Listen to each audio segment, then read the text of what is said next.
Students, मैं चाहूँगा कि आप बड़े एहतमाम के साथ अपना पेपर, नोटबुक, व्हाटएवर जिस पे आप लिखते हैं वो, और पेन जल्दी से आप पकड़ लें। जल्दी कीजिए, जल्दी आपके साथ होना चाहिए। अभी हम ज़रा थोड़ा मुख्तलिफ और एक इंटरेस्टिंग चीज़ की तरफ जा रहे हैं, और वो है सेंटेंस राइटिंग। कि सेंटेंस क्या होता है। राइटिंग तो तभी होगी ना, पहले पता हो व्हाट इज़ अ सेंटेंस। कि सेंटेंस क्या है ये पहले आपको बताएंगे, लेकिन आपको, जैसे मैं कह चुका हूँ, आपने नोट करना है। What ever I am saying, जो भी मैं कहूँ उसको नोट करते जाइए ध्यान से। इंटरेस्टिंग आपको तभी लगेगा, फायदा तभी होगा जब आप लिखेंगे, राइट? चलिए, तो सेंटेंस क्या है? सेंटेंस उर्दू में, एग्जाम्पल दूं आपको, तो उर्दू में इसको जुमला कहा जाता है। पता है ना आपको जुमला? तो जुमले की जो उर्दू की डेफिनेशन है वो तो आपको आई एम श्योर जरूर आती है, कि जुमला लफ्जों का वो मजमुआ है जिसका वाज़े पूरा मतलब समझ में आ जाए। जुमला क्या है? लफ्जों का वो मजमुआ है जिसका पूरा मतलब समझ में आ जाए। तो इंग्लिश में एग्जैक्ट सेम आप कह सकते हैं, a sentence is a group of words which conveys a complete sense. तो ये जो कंप्लीट सेंस कन्वे करना है बड़ा इंपॉर्टेंट है, तभी सेंटेंस कंप्लीट होता है। तो वो कैसे कंप्लीट होता है, उसके कौन से पार्ट्स हैं जिनकी वजह से मिलके वो कंप्लीट हो सकता है या होता है? तो वो दो हैं, एक है सब्जेक्ट और दूसरा है वर्ब। सब्जेक्ट और वर्ब। सब्जेक्ट क्या है?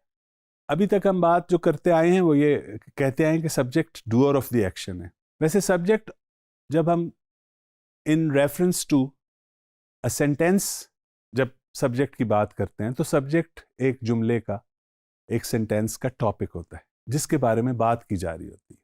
तो इसका एक हिस्सा है शुरू वाला, जिसके बारे में बात की जा रही है उसे हम कहते हैं सब्जेक्ट। मसलन आप कह सकते हैं अ बुक, उसके बारे में बात करना चाहें तो आप कहेंगे a book is lying on the table. आपने मुकम्मल बात की। क्या बात की? A book is lying on the table. अब a book is lying on the table में आपने सब्जेक्ट जिसके बारे में बात की वो क्या है? बुक। और फिर बात की, क्या बात की? Is lying on the table, किताब टेबल पे पड़ी है। तो ये जो आपने बात बताई, ये वर्ब के साथ बताई। वर्ब इंपॉर्टेंट पार्ट है सेंटेंस का, सब्जेक्ट और वर्ब, यानी दोनों में से कोई एक चीज नहीं होगी तो फिर जुमला कंप्लीट नहीं होगा, जुमला ठीक नहीं होगा। याद रखिए कि सब्जेक्ट और वर्ब हमें बताते हैं, दोबारा से रिकैप कर लीजिए कि सब्जेक्ट किसके बारे में बात की जा रही है और वर्ब बताता है क्या बात की जा रही है। अच्छा, अब वर्ब के अलावा भी कुछ हो सकता है? बिल्कुल हो सकता है।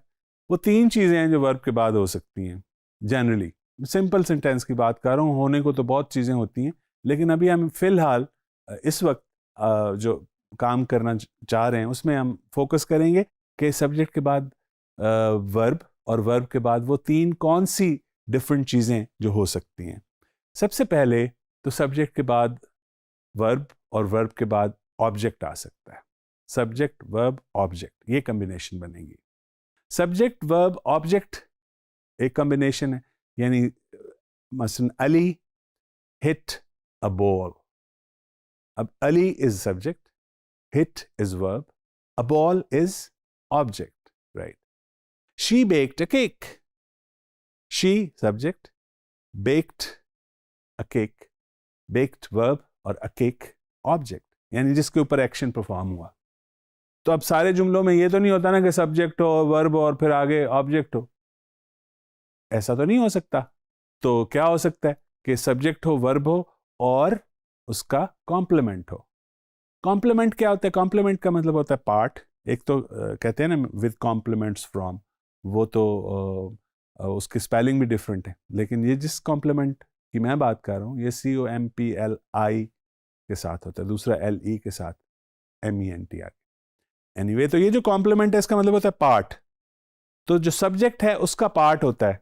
पार्ट क्या मतलब? सब्जेक्ट के बारे में बताया जाता है। जैसे अभी हमने जो सेंटेंसेस बनाए थे इज, एम और आर के, उसमें आपने देखा ही इज अ लॉयर। ये लॉयर कौन है? ही है, तो ये ही का कॉम्प्लीमेंट है, he is a lawyer.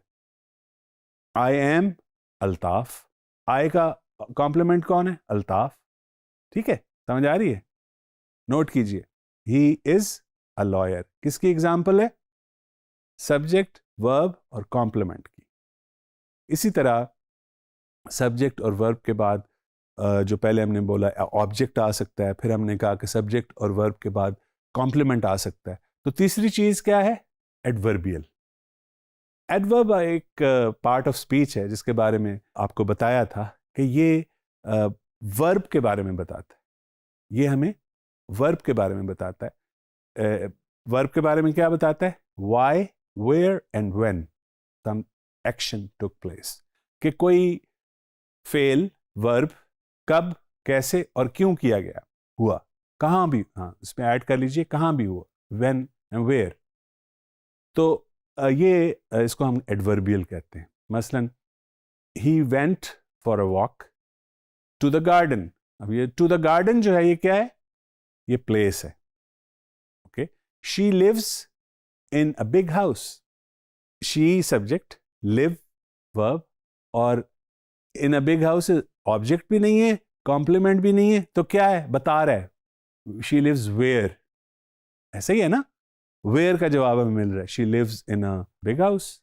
Okay, so basic sentence की 3 वेरिएशंस आपको बताई। जल्दी से रिकैप कीजिए, रिकॉल कीजिए, ध्यान दीजिए, देखिए जरा अपने नोट्स की तरफ, और देखने के बाद क्या पता चला कि सब्जेक्ट वर्ब के बाद, सब्जेक्ट वर्ब के बाद ऑब्जेक्ट आ सकता है, वर्ब के बाद कॉम्प्लीमेंट आ सकता है, और वर्ब के बाद एडवर्बियल आ सकता है।